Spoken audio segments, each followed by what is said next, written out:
नमस्कार बच्चों, कैसे हो सभी। बेटा, कल मैंने आपको पार्ट नंबर 5 का पेज नंबर 20 पढ़ाया था। हरियल ने रटना छोड़ा। ठीक है बेटा, तो आज हम आगे पढ़ेंगे। ठीक है, सभी ने ये पढ़ लिया होगा अच्छे से। तो आज हम पढ़ेंगे इससे आगे। हरियल ने बड़े ध्यान से यह पाठ सुना, समझा और याद करना प्रारंभ किया। हरियल कौन था? हरियल था एक तोता। और उसने कौन सा पाठ सुना था? जो उनको मुनि जी ने ये पाठ सिखाया था कि तुमने कभी लालच नहीं करनी है।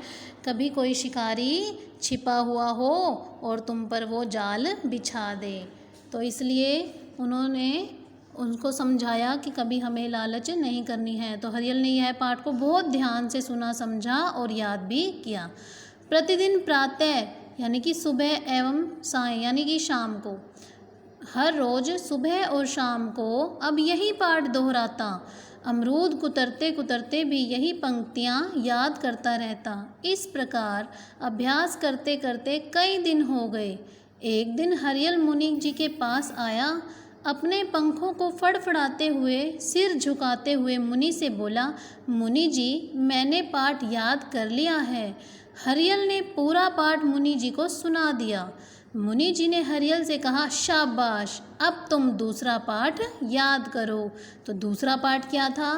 अगर मुसीबत में फंस जाओ, सोच समझकर राय बनाओ, सबकी सहमति से उड़ जाओ, एक दिशा में उड़ते जाओ, सभी सफल हो, आश्रम आओ। यानी कि अगर कभी कोई मुसीबत आ जाती है तो सभी ने मिलजुल कर एक राय बनानी है, और अगर कोई शिकारी जाल बिछा देता है तुम सब पर, तो क्या करना है? सब ने मिलकर उड़ जाना है। उड़ और फिर उड़ने के बाद आश्रम में आ जाना है। हरियल ने दूसरा पाठ भी जल्दी ही याद कर लिया।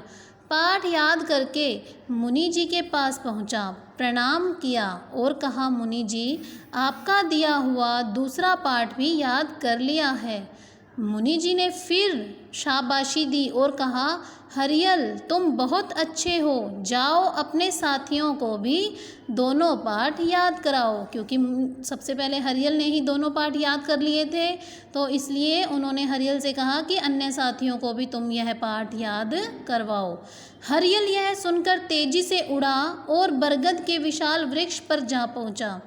पूरे जंगल में यह सबसे बड़ा वृक्ष था। इस वृक्ष पर सारे तोते रहते थे, बहुत सारे तोते रहते थे।